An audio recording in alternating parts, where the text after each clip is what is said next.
This is my 1996 Chevy Cavalier convertible, and it's special because it's a white-on-white Z24 edition and only has 57,000 miles. In the last episode, we got it non-running and quickly found out the engine was bad. I pulled the old engine out, and on this episode, I'm going to be rebuilding an engine I got from the junkyard. Okay, so we are starting our story out in a junkyard where I walked around and found a car with the same engine as my Cavalier. It's some kind of Buick that I don't think I have ever seen before. It had 129,000 miles, and with some quick investigating, the spark plugs looked normal, the engine turned over smoothly, and the inside of the cylinders had no noticeable damage. So I pulled it out and slapped it into the back of my Subaru that is pretty much a work truck. Whoa, whoa, whoa. Once I got it back to the shop, I gave it a good clean with a mix of Purple Power, oven cleaner, and dish soap, and it cleaned up pretty nicely. Then my next step was to take the bottom end partially apart to inspect the bearings to see if they were damaged beyond repair and if it was still worth it to do a quick rebuild on it.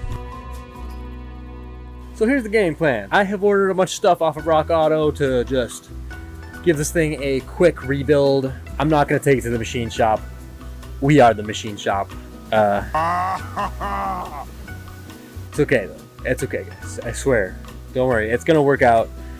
This engine, from all my testing at the junkyard, seems completely fine. I really think that this engine's fine. Compression test was literally like 120 on each cylinder.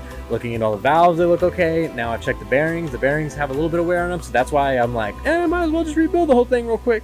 And it feels appropriate because this thing only has 56,000 miles. So I don't want to just slap a random junkyard engine, which this one has 130 or whatever you guys saw in the video.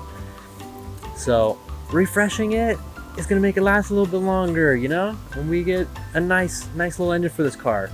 So without further ado, let's just tear this thing apart because I'm tired of looking at it.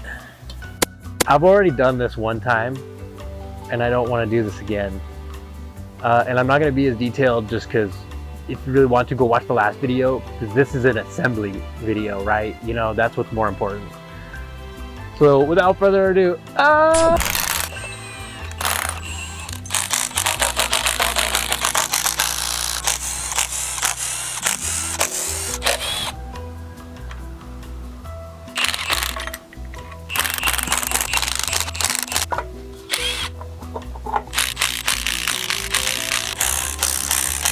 keep all the bolts there.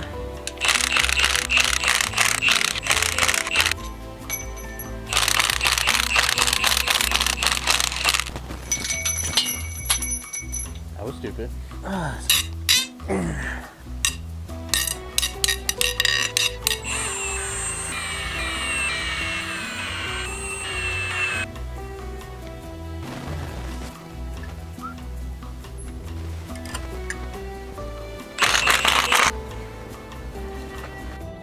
With it torn apart, I cleaned up the surface of the block with a scraper and a cleaning wheel so I could make sure the block wasn't warped or damaged.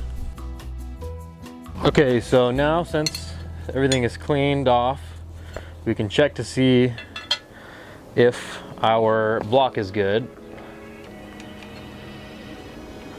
If there's any warpage. I really doubt it because this is a cast iron block. So some serious heat would have went through this to warp it. This is the maximum tolerance. I think we're good, guys. There was some slight pitting on the surface that I could catch my nail on, and honestly, since we were using a composite gasket, we would probably be fine, but I just wanted a little extra insurance, so we pulled out the mobile machine shop and put some work in. I only took off a tiny amount, just enough to where my fingernail wouldn't catch anymore. I then took a ball hone to all the cylinders and created a new cross hatching, then cleaned all the coolant and oil passages really well since there was sanded metal that probably would have gotten into everything. Then used an air compressor to blow out any remaining water, and the results looked great.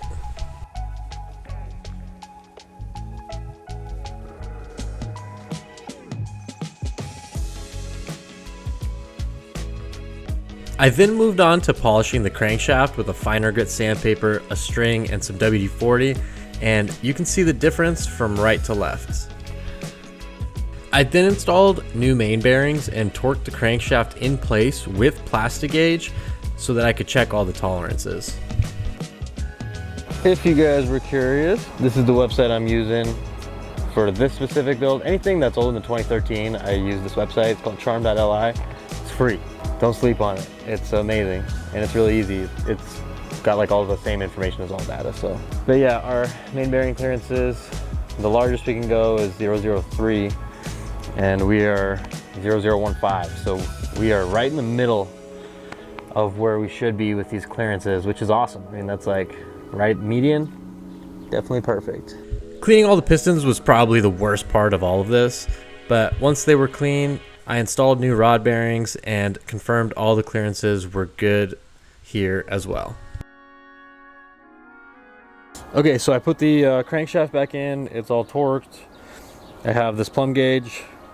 We're gonna check crankshaft end play just to make sure we're good and it's not gonna destroy itself. So I have it dialed into 0. Yeah, it's too late. 10.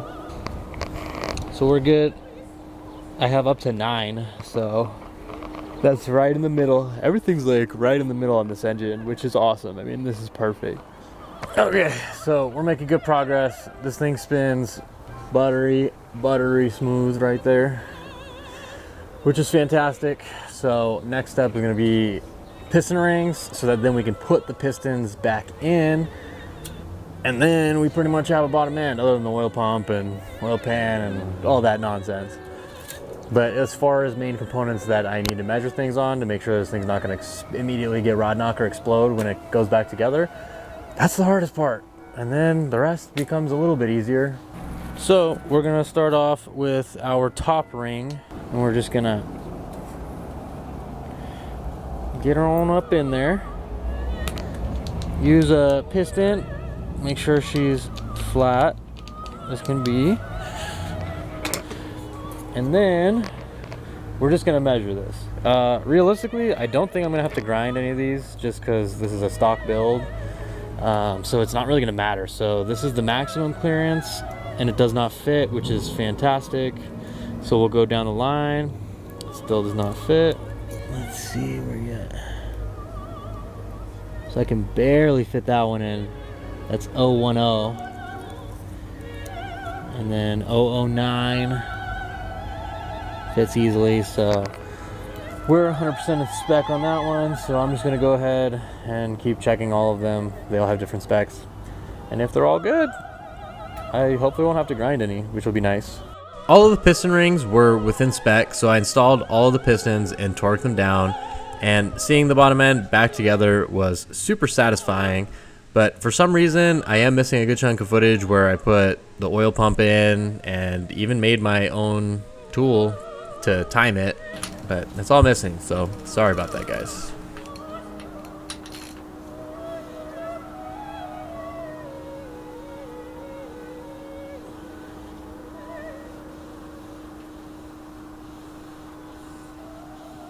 Next up was the cylinder head, which I took apart and cleaned really well in preparation to lap the valves and install new valve seals.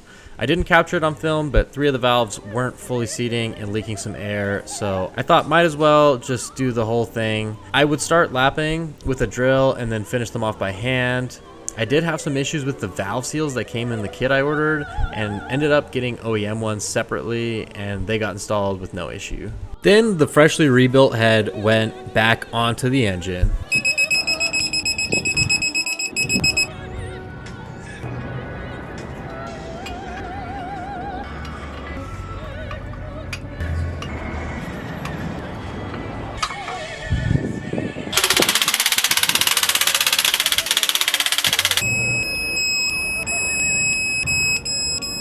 If you guys are enjoying the video, please consider liking, subscribing, commenting. They cost nothing and really do help me out more than you can imagine. So thank you for watching.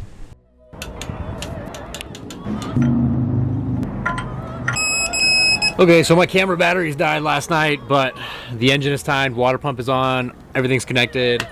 And this is a pretty big moment because once this is on, the engine is done. In theory, I mean, the actual engine part is done. And then it's just manifolds, accessories, and then we are ready to put the engine back in the car, after I clean it, of course. And then we'll see how this junkyard, poorly rebuilt engine or refreshed engine is gonna run. So exciting stuff. Should run pretty good. There's no reason it shouldn't. Maybe.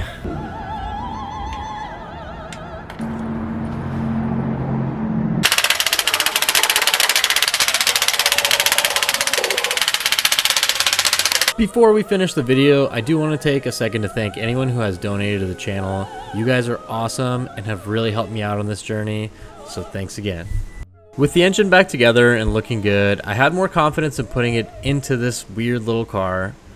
So stay tuned for the next episode where I will install the engine, and as always guys, I hope to see you at the next one.